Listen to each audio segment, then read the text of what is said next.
welcome to another video. So in today's video I have been going on about it for quite a while, so I thought why not do it. As you can see behind me, I've just got his light on for now because I'm filming, but I never put the white light on, I always put the blue one on. You can just see him right there, and that is my green spotted puffer boogie, if none of you guys don't know. And today's video is going to be a very long one because I have all this information on Boogie basically. So let's go. So first of all, I'm going to tell you a way to tell the difference between the male and female. So Boogie here is a male because his spots are quite big and uneven. They're like more like patches than little spots, and he's quite long and wide. A female has smaller spots, and they're a lot closer together, a bit more even, and they are also a lot rounder. That's explaining how I know he's a male. And don't worry, I googled a lot of this information, and before I got him and a little bit after as well. So you can obviously see this big tank here. This is just 40 litres, which is 10 gallons. But I'm definitely going to upgrade him when he gets bigger. It's only because he's really small. And I clean him out once a week, about 20 to 30% of the water. And right here we have a snail breeding tank.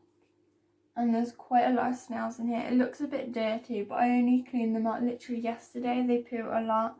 I end up cleaning them out maybe every other day sort of thing. But anyway, so their diet, they have a beak that continuously grows, which means that they do need something to wear it down so that it doesn't grow too big. Because if it was to grow too big, then they wouldn't be able to eat or anything, and they would just die of hunger because it would be too painful for them to eat. They wouldn't be able to open their mouth properly. So to help them with that, we feed them things like snails. We can feed them oysters and the shells and prawns and other things like that. Definitely will be feeding him some frozen prawns and stuff when he gets a bit bigger. But for now, I've just got him on a diet of bloodworms, some small snails from this tank as they have started growing, and brine shrimp and other things around that. So at the minute he's fed once a day, but sometimes I give him like a little bit of a snack at the end of the day, so it's sort of like twice a day.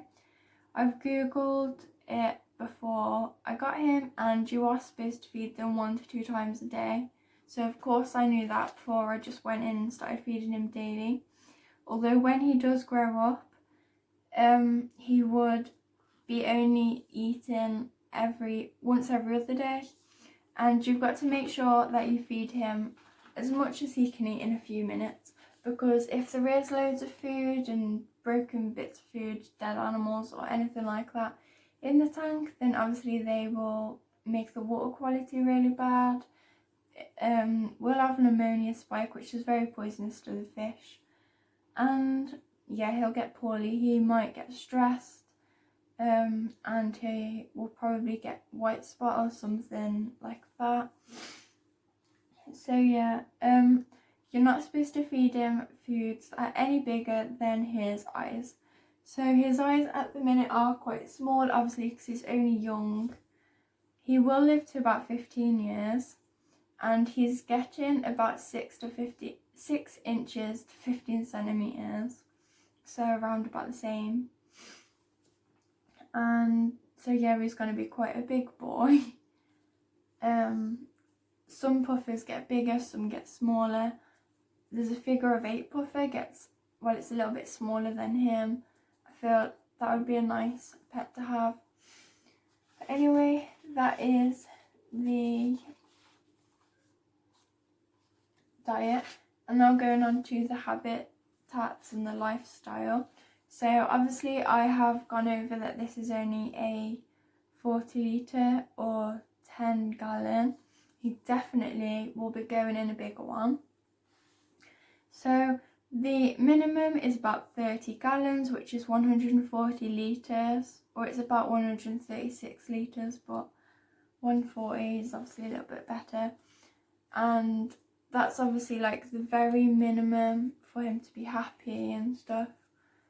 But I really am dead set on getting him a 250 litre or a 55 gallon, which is really good. That's like above expectation.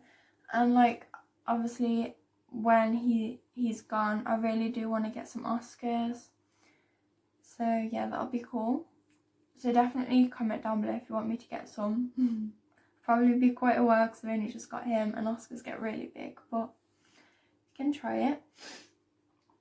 Okay, so they don't like to have too much of a water flow because, as you can see, well, if you can, because he's quite small, he only has little small fins compared to like his body. If you see like a fancy goldfish or a betta or something like that, they have really long big fins to help him swim, but he only has small ones in like proportion to his body.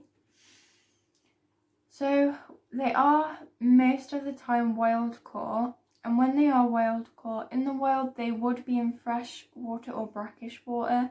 Brackish is a mixture of fresh and salt, and some can even go out to the sea and be full salt water or marine, as some of you guys might know. So when they are caught, the pet shop stores or the breeders, or anything like that, they always put them in fresh water. I suppose it's just easier to take care of fresh water. But he will be happier in brackish water. So definitely gradually introduce him to that.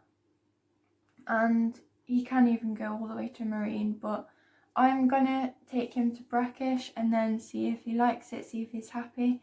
If he's acting unhappy, then we can try and move him to marine. But hopefully he'll be fine with brackish. He likes to be in water between 78 and 82 degrees, which is 25 to 27 degrees Celsius.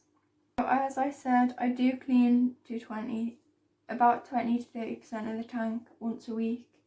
You can do less of the tank or more of the tank depending on the size. Obviously that tank isn't big enough for him, so at the minute I am having to do about 30%, but when he's in a bigger tank like the 140 litre or the 250 litre, I will be able to do less of the tank, or I'll be able to do it less often. So if you do overfeed them, I've already spoke about the ammonia spikes, and not only that, it's very unhealthy for them, and yeah, it wouldn't be very nice to see a pufferfish or any fish, any animal that's overfed or obese or anything, because it can cause lots of problems and it can stop him from swimming around happily and things. So yeah, that's the habitat and everything like that. And now I'm going to go on to the temperament. So he doesn't have too much of a good temperament. As you can see, his fins aren't nipped up at all, and he was kept in a tank of about 10 to 20 other green spotted pufferfish. And the fact that he's not nipped up means that he is a very aggressive one. And he's a nice bright colour.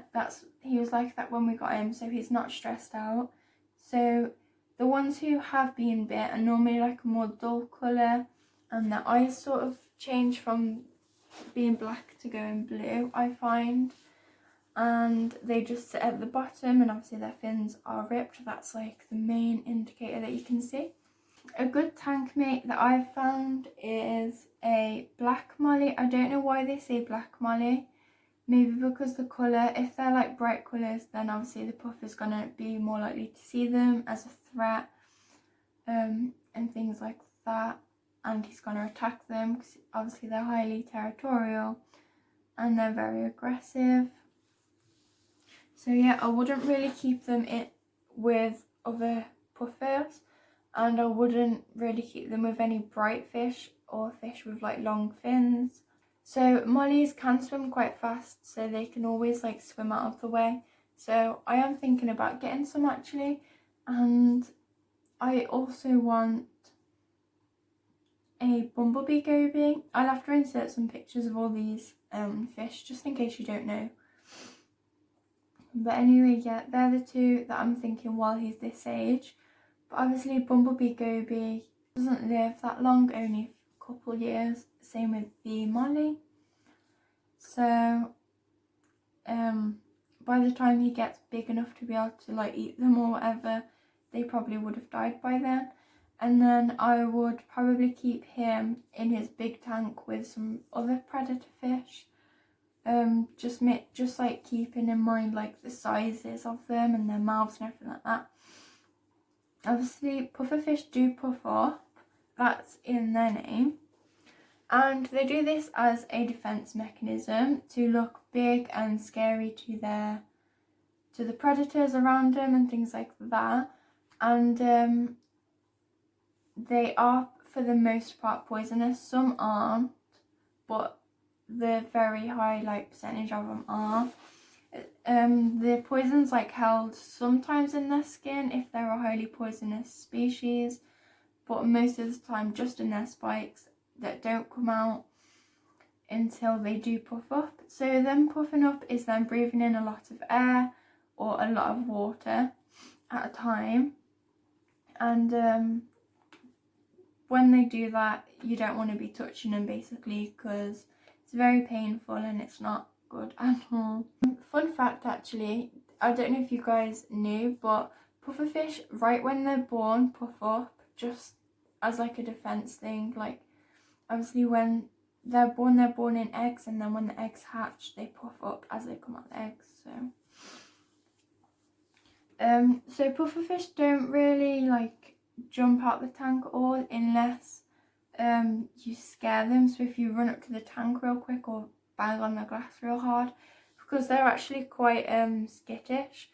I've noticed with Boogie, he really is skittish. Like I'll walk in the room and I'll like sit on my bed, which is like behind you guys, and then if I'd quickly get up off my bed and run over to him or something like that, then he would like shoot in the other direction of the tank, and sometimes he would go out the water. I've got a lid on this tank, but I've added a tank to my wish list on like Amazon or like some other online store, and it doesn't have a lid, so I'm definitely going to be getting like some kind of mesh or something like that I can put on top, or buy a separate lid, or try and find a different tank with a lid.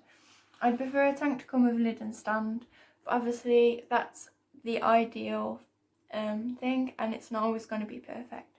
So if it doesn't come with a stand, at least I want it to come with a lid, or I can buy a separate lid that fits on it and stuff. But yeah, I think that's it for today, guys. If you think I missed anything out, definitely put it in the comments. If you enjoyed the video, don't forget to like, subscribe for more, turn on post notifications so you know when I upload. Comment down below anything that I've forgotten, if you can think of anything at all. And follow my Instagram at Crystalline92 and my TikTok at Crystalline_92. I post a little bit about Boogie on there and the other fish, and just me, my life in general.